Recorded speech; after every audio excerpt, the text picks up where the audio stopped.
If The Princess Bride was a game of Dungeons and Dragons, the DM of that game would be a master at NPCs, because the characters in this movie, they really make each scene that they're in, to the point that if you closed your eyes... Hey!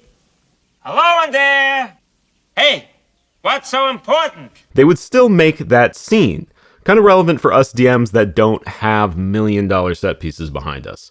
Like, this guy is amoral at best, but I feel weirdly confident that if he trapped my players in that dungeon, my players would gaslight themselves into believing that he was a little friend of theirs, and then they would haul that little friend on all their little quests that they were going on. Because he's just like strangely likable despite running a literal dungeon. And the characters are more than just being zany comedic relief in this movie, too. They are immediately understandable, strangely believable, and they say things about the world and their place in it. So we are going to talk about The Princess Bride, how this movie gets so much out of its characters in such short amounts of time, hopefully improve our NPCs in the process. We're going to talk about the plot, and we're going to talk about everything I learned about D&D watching The Princess Bride. Starting with that being Columbo. I literally only realized that on my most recent watch, but really we're actually going to start with the cover. That seems like a sensible place to judge first, right? Look at this cover. Does this look like one of the favorite movies of my adolescence? I mean, maybe you don't know me very well. What you see here is only the briefest glimpse into who I am. But if you had to guess, you would probably assume... Is this a kissing book? When it's really more of like an action, adventure, comedy, fantasy. It subverts expectations. Why? Well, I think it does this for a lot of reasons, partially as commentary on the fantasy genre, partially because if a movie does exactly what we think it's going to do, it can get a little eye-rolly, just like certain railroaded campaigns. And this goes beyond the title and the cover. Most of the concepts and people in this movie are based off of old fantasy tropes or English folklore, but they're just given like a little twist, right? Something unexpected, something to make them unique, which is something that I want to mention now because it's going to come up in other areas. So just keep this idea of the subversion of expectations in your mind. And you're probably wondering, well, Wes, how long do I have to keep this idea in my mind? I didn't come here for homework. I came here to keep my brain occupied while I shovel box pasta in my face. And the answer to that is not long at all, because we're going to be talking about the plot, which does a pretty good job of deviating from the classic tropes it's centered around. The story of one's true love being married off to someone else is kind of a classic of fantasy literature, certainly a classic of fantasy movies, so much that there have been other fantasy caricatures based on that same story. And I think Princess Bride is partially making fun of that, but I think it's also kind of building on that past. It's saying, hey, what if we comatose the hero for the last 45 minutes of the movie? What if we do let the villain marry the love interest? What if we let that villain succeed so that we can show that love and friendship exist beyond the dark halls of bureaucracy? What if the love interest is even less capable than usual? That last one was obviously a joke, but like, look, Buttercup, you have farm girl strength. Just pick up a sword. Like, look at all these swords. Sword. Sword. Sword on that guy's hip. Sword. Pro tip, if you're being married off to someone else, we might be in a terms and conditions gray area, actually. Look, I'm not advocating for violence, but I am advocating for defending yourself against violent acts. But really, when I see old tropes and ideas like this presented in new ways, it's like seeing them for the first time. I think sometimes we, as dungeon masters, can think like, oh, I can't put that in my game. That's been done so many times. Everyone will expect that. I can't use that plot. I can't have my players start in a tavern. I don't want to use goblins because we've been fighting so many goblins. But Princess Bride says, like, hey, I'm going to tell a story that I want to tell that is unique to me, using the things that I want to use that happen to already exist, and just change the story beats a bit to make it unique, make it interesting, make it still exciting, and say something completely different than it used to. Like, just a little change to what people are expecting can totally change how something is perceived and make it more exciting. Maybe the tavern is a front for a thieves guild. Maybe the goblins are peaceful mushroom farmers. Like, things don't have to adhere to the existing set of rules. You can pretty much do whatever you want forever. And I think sometimes we just have to intentionally forget the existing structure, assuming you're not like a maniac. Speaking of maniacs, D&D is often about the end of the world as we know it. right? We want these cataclysmic, cosmic, maniacal threats, right? So that players can be heroes of the realm. And so we get things like brain-sucking squid hybrids because we want to keep raising the stakes. But something I really like about The Princess Bride is that that part of the plot that would end the world as we know it, that would change the world as the people of the region know it, right? The conspiracy to begin a war with Gilder, with the other country, that part of the plot is just the background. Like, that is just back burner stuff. Yes, its outcome is directly tied to the actions of the main characters. Yes, some of them know about the potential outcome, but no one is saying, like, hey, we need to stop this. We need to make sure this war doesn't start so that people don't die in mass, right? The main reasons we're here in the story are for individual, personal reasons, right? The classics. Revenge, giants, monsters, chases, escapes, true love, miracles. But the potential war, it's this backdrop. I guess it's a literal shadow of war, actually, that hangs over things to intensify the existing struggle. And that's a great narrative device, like telling your players, hey, I know what you want. If you don't get it, it's going to suck for you, but it's also going to suck for a ton of other people, most of them innocent. It's just cranking up that tension a little bit by stacking more problems on top of the existing struggle. And why does this sound familiar? We even have most of the hostile actions of the villain, Prince Humperdinck, aka our maniac in this case, actually, I guess, directly related to the main characters. Everything he does is directed at the main characters and seen through the main characters. Like, he is certainly an at-large, I'm gonna make my daddy issues everyone else's problems kind of villain, but his actual actions that we see are actions that are towards the main characters. And this isn't something that is groundbreaking, right? This is basic framing of a story, but it's a reminder that if you want your villain to be evil, you really have to show that they are evil, right? I think it's an unfortunate truth that we as humans often have difficulty realizing the true extent of another's actions, often malicious actions, unless it directly affects us. And in fiction, tabletop gaming, that extra degree of separation really exacerbates that. So you really need to show who someone is. Even when Humperdinck clears out the thieves' forest, which is, let's be honest, probably just full of unhoused people, we get that through Inigo's eyes. We get to see that actual evil act through the existing framing. The existing framing being Inigo and Fezzik, mostly. I think that if we really applied this movie to a tabletop setting, Inigo and Fezzik would probably be our players. In my last video, I talked about weaving player backstories into existing campaigns, and it feels like Inigo is a perfect example of that because he is really only there because he is after Count Rugen.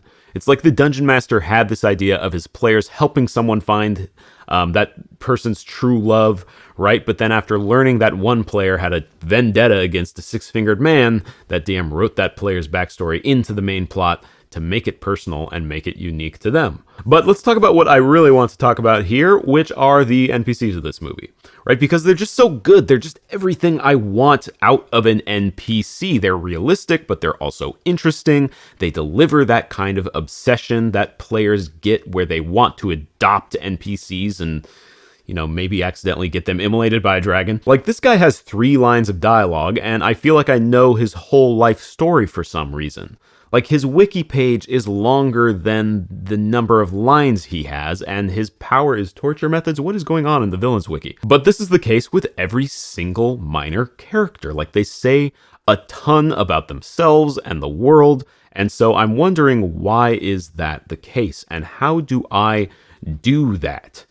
And I mean, the first thing that I noticed, and the thing that you might have on your mind if you're not pasta drunk, is that many of these characters come into the screen and you expect them to act in a certain way, and then they subvert your expectations by acting completely differently. These 2 guys are both pretty memorable because they play on that weird assistant trope.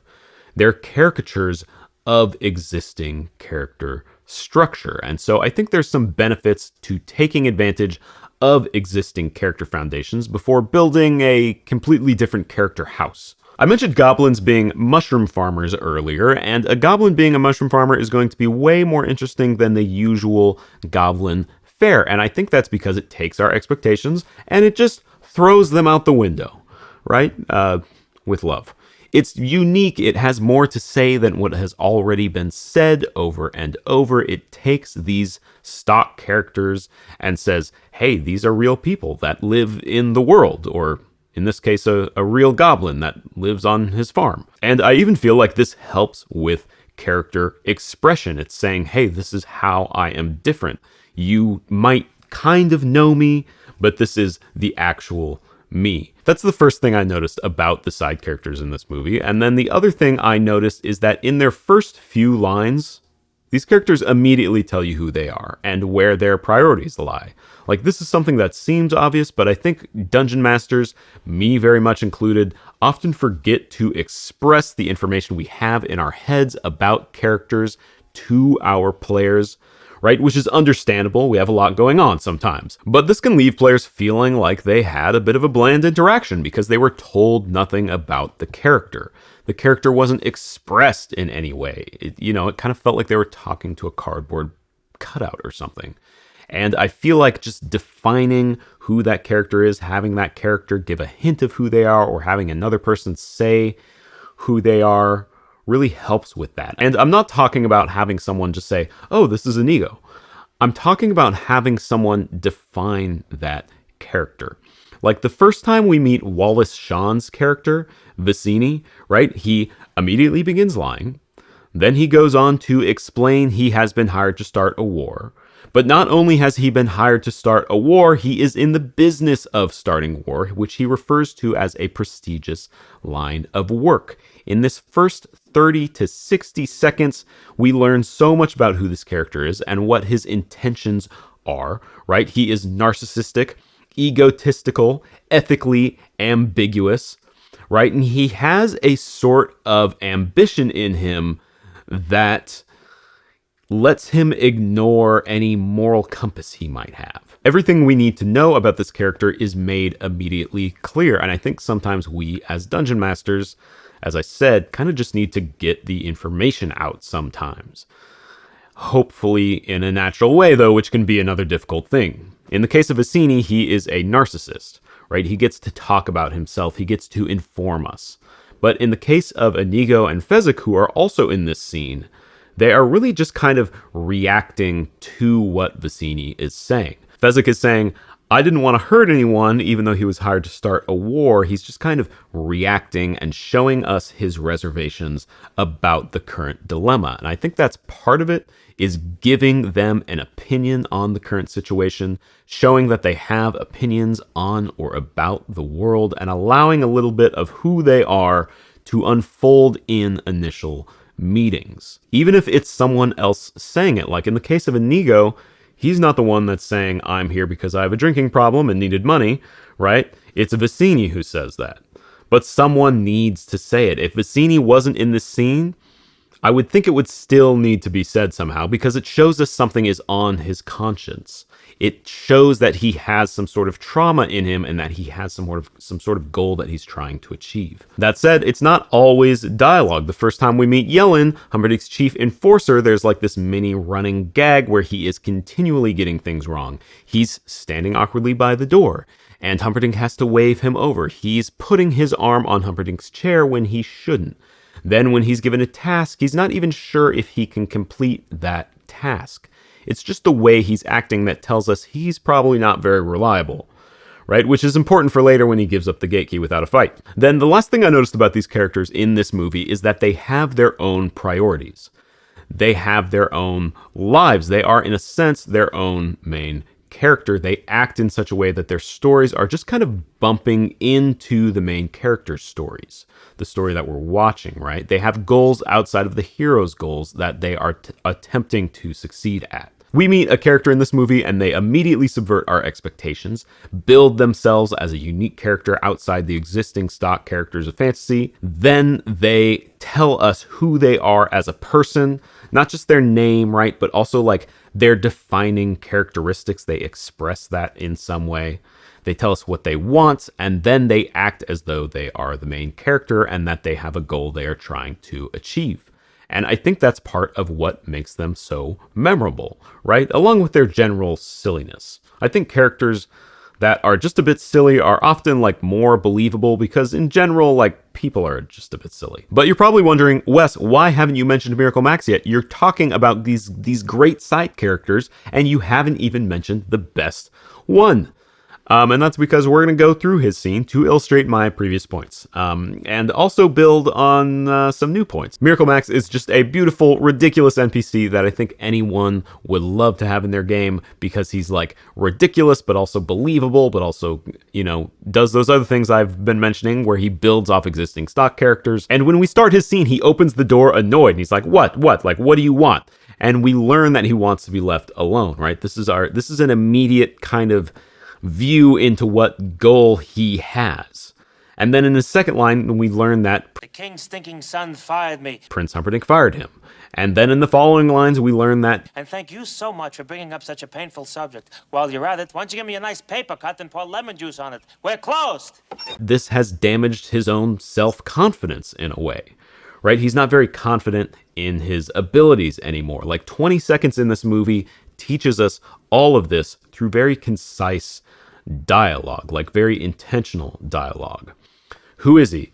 He's an ex-Miracle Maker, right? He was Miracle Max, now he's kind of just Max. What does he want? He wants to be left alone. Why does he want to be left alone? He has damaged confidence. Who, what, why actually get us really far in acting out characters because it allows us to easily remember things in an otherwise improvisational setting, aka the tabletop. And I think if we can just get that who, what, and why out, it can really help define our characters and turn them into things to interact with instead of just like set pieces in the world. Then as we proceed through the scene, he continuously tries to brush off helping the main characters because his goal here is to be left alone. His personal goal is to be left alone. He doesn't know that he's part of the main plot, right? He doesn't know that he is here as a critical plot point in the movie. He is really only trying to convince them to leave with this intentional ineptitude. It's only when Inigo says that curing Wesley will directly hurt Prince Humperdinck, Max's sort of enemy, I guess, that Max agrees to help them because he is given what all characters need, motivation. Right? We often forget about motivation for side characters because we think so much about the main character's motivations, player motivation, right? Villain motivation, but motivation for side characters just is as important if you want them to feel realistic and memorable, and The Princess Bride just illustrates that beautifully. And then throughout this whole conversation, we see Miracle Max breaking out of this standard fantasy trope of like this mad wizard, right? If you look at old fantasy literature, you have like Merlin-esque individuals throughout it, and I think Miracle Max fits that character structure in this movie, but he almost leans further into it, not by being more crazy, but just by saying things that push towards the fourth wall. He doesn't break it, but he has these little sayings that don't really make sense in the world. Go through his pockets and look for loose change, right? A nice mutton, lettuce, and tomato. Like he speaks like he's off the streets of New York, probably because Billy Crystal, the actor, is from New York and improvised a lot of these lines. But it helps him further break out of this trope. He immediately subverts our expectations, both as a character and in the jokes he makes. Then we're immediately informed of who he is, what he wants, why he wants those things, right? And he acts in his own self-interests as though he is an actual person with self-interests. And Miracle Max has another lesson for us that I briefly mentioned before, which is that if you know who a character is and what they want, improvising their lines becomes immensely easier. As I said before, many of these characters' lines were improvised. The basic structure is there in the original script. If you can find the original script, it's harder to find online. Most of what you get is just just what is in the actual movie, right? Just a transcript, not a original script. But looking at the, you know what? I'll just put it, I'll just put it on screen. How about that? You don't have to look for it. But it shows us that if we have that basic structure, that understanding of who a character is, it really helps us be more successful. And that in certain situations, like a game we're playing with our friends called Dungeons and Dragons, where we might be a little nervous about acting out a little magical goblin man, right? If we just give ourselves that basic structures, who they are, what they want, why they want it, we can have NPCs that are believable and, most importantly, fun to interact with. And this improvisation shows us that we can be a little goofy without having to suspend the reality of our fictional world. And yeah, I get it. None of us are famous comedians who became famous for their roles in movies of the 80s and 90s. Unless you are that. If you are a stand-up comedian who became famous for their roles in the movies of the 80s and 90s, comment below. But it's called a role-playing game, and sometimes I think we just gotta play that role and make fools of ourselves a little bit. Kind of like having a YouTube channel, actually. Anyways, if you want to check out the video I mentioned earlier about getting player backstories into your campaign, even existing campaigns, the link is in the corner. The link is in the corner there. Check it out. It's good content. My name is Wes. The Mopey Boy there's name is Prismo. This is Tabletop Writer, where I look at methods of writing through the lens of tabletop gaming, and sometimes through the lens of movies. Thank you so much for watching. Enjoy the blooper. I will see you next time. And Prismo, you want to go outside? Huh? Yeah? Should we go outside? Let's go. Let's go. Come on. The existing framing being Finique? What? Finique and Ezigo. Man, that's been happening so much. Earlier I said Kerms and Conditions. This is probably going to be the blooper, let's be honest.